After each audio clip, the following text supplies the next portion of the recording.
What's going on YouTube? It's your boy the Commish back again with another video going over Billions. Today we're going over Season 5, Episode 6, the Nordic model. I really thought this episode has a ton of layers to dissect, a ton of symbolism moving forward, a ton of impactful events happened in this episode as well as some references that they keep pulling out. Billions is great with the references, some great references, some great head-to-heads with Chuck and Axe once again. So let's go ahead and get right into it. If you're new to the channel, drop down and hit a subscribe button. We're dropping new content weekly, 3 times, 4 times a week over entertainment, sports, and more. Drop down and hit the subscribe button for more, and drop down and hit the like button if you're loving the Billions content or if you are just watching and enjoying the content in general. The thumbs up would really help us get in front of more people just like yourself who are searching out this content. So thank you very much. Let's go ahead and get into the Nordic model Billions Season 5, Episode 6. And really this episode focused around Bobby's tax haven getting a little bit of heat. A couple seasons back you saw he was setting up a tax haven by storing art, basically by not having to pay investments on or paying taxes on art by basically just storing your art away from, just getting away from that loophole of having to pay taxes on like the sale of art, basically. And his tax haven loophole for storing all this art got exposed, and who do you know is behind it? Sacker and Chuck really got the scoop on this, and they penetrate the art storage, and Bobby is faced with a dilemma because Chuck knows that one of those Van Gogh paintings in his house is a real painting. And he says basically, you're not going to be able to get these out of here. I have crew in here all day and night. He kind of plays him. He goes in. I need to look for my son's video game. He goes in and sees the real painting one more time. He spills wine on it. And he goes on to say, basically, I have my guys outside. What if I told you I have surveillance all day and night? And, it's really going to be hard for you to get these out of here, because Bobby implied that maybe I should get them out of here from clumsy people like yourself, because Bobby thought it was a planted attempt, whatever was going on. And he could kind of sniff out that Chuck was behind it. And Bobby pulls just an absolute baller move. He gets his, he gets his core group together from this art tax haven that they've set up, and they come up with an idea. And I love, he tells his lawyer, he's like, this is the time you have to get out of the room. He gets up, he says, my wife, my third home, and my law degree, thank you. So he leaves so they could scheme up whatever they could maybe have a case on for the lawyer. I love that. I absolutely love that. But they scheme up a couple a biblical reference, and they actually kind of settle on a great idea, and we'll get to that at the end when we kind of dive into Chuck's dilemma, because we'll kind of wrap it all up with Chuck on the art tax haven, because he just gets so hard one-upped. It is something else. Chuck is pursuing the art tax haven, and he has a roadblock. There is a legislator in Manhattan who is taking that case from him, and Chuck, he wants that case against Axe, so he's trying to roadblock and get that case back. Well, he uses prostitution and sex work as a tool to go against this legislator or this prosecutor, and was able to actually threaten her to the point where she sacrificed her art case, which obviously is so minor compared to issues like prostitution, let's be real. So it makes sense. She was just like, her words, she goes, have your fucking art case. Chuck really wants to nail Bobby, but Bobby just always wins, and I don't think he can really get past that at this point. We saw Chuck's dilemma in this episode when he's talking to his father. His father just kind of gives him this weird analogy of intelligence levels, and then later in the episode, when his father's talking to Wendy, tells him that I don't think Chuck could survive, or he'll go crazy without me.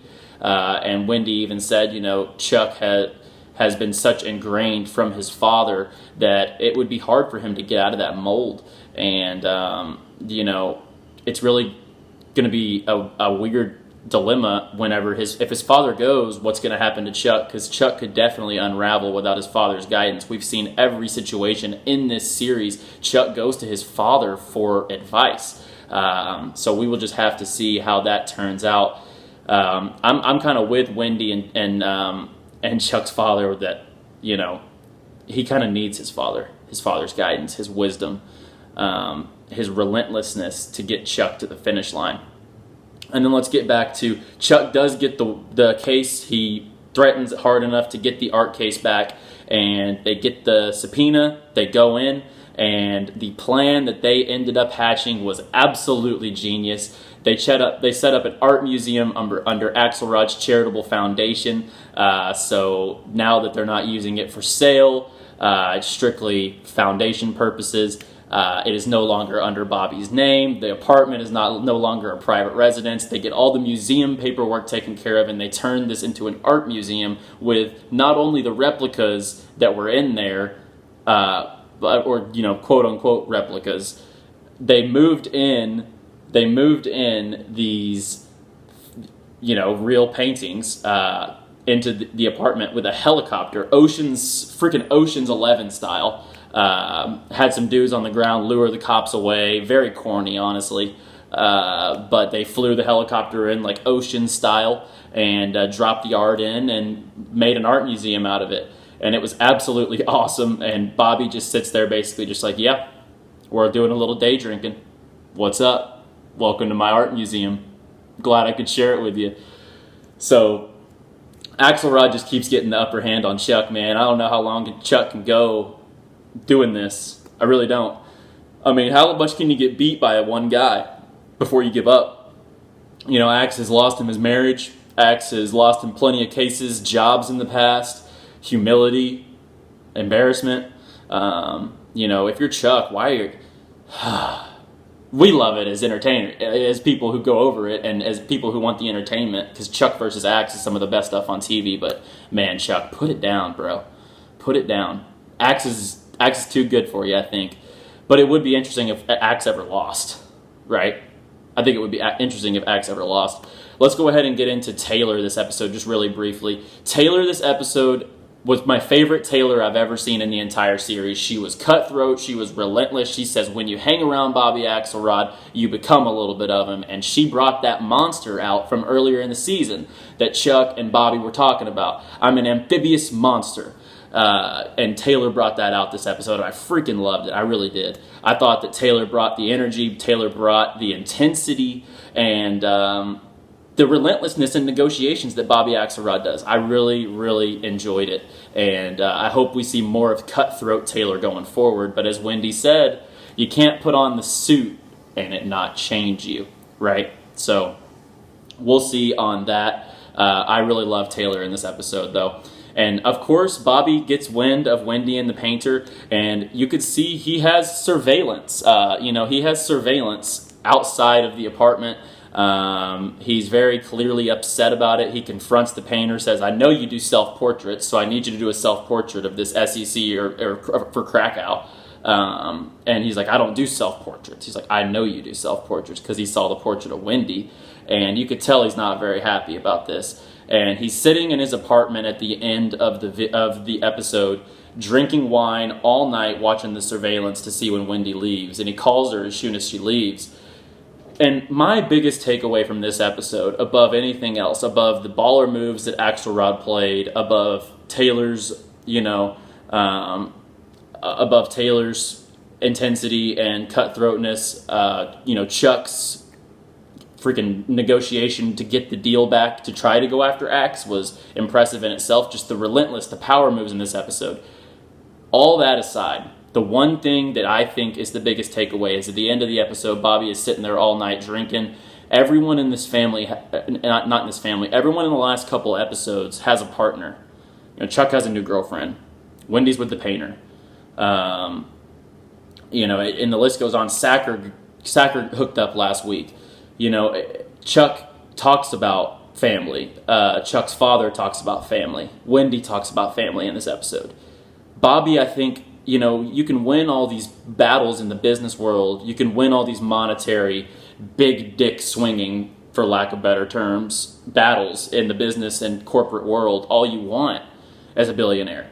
But the one thing it doesn't buy is family and relationships and a companion in life. and he seems so broken to me in the end of the episode, just from a human standpoint. He's so empty on the inside. It almost like gave me like the chills. Like, you know, you look at Bobby, he has everything in the world that a man would want: billions of dollars, power, cars, big house. You know, the American quote unquote dream. But it just goes to show you, you know, he is I think he's unhappy as can be on the inside. And I think this episode at the end was the biggest symbolism of that, because he is alone. Everyone has someone. Bobby doesn't. I think that's the biggest takeaway so far this season. And it's going to be really interesting to see next episode, that dinner that he talked about at the end, when he calls Wendy and says, I want to have dinner. Art's been doing really well for me. Art's going to get me my bank. So let's see. Let's see how that goes. It seems, you know, he loves Wendy. Like, y'all let me know. Does he love Wendy? Does he love Wendy? Because it's clear he is obsessed with her actions and what she's doing with the painter by watching her film the footage all night to see when she left and calling her as soon as she left and basically obsessing about her staying the night. What do y'all think?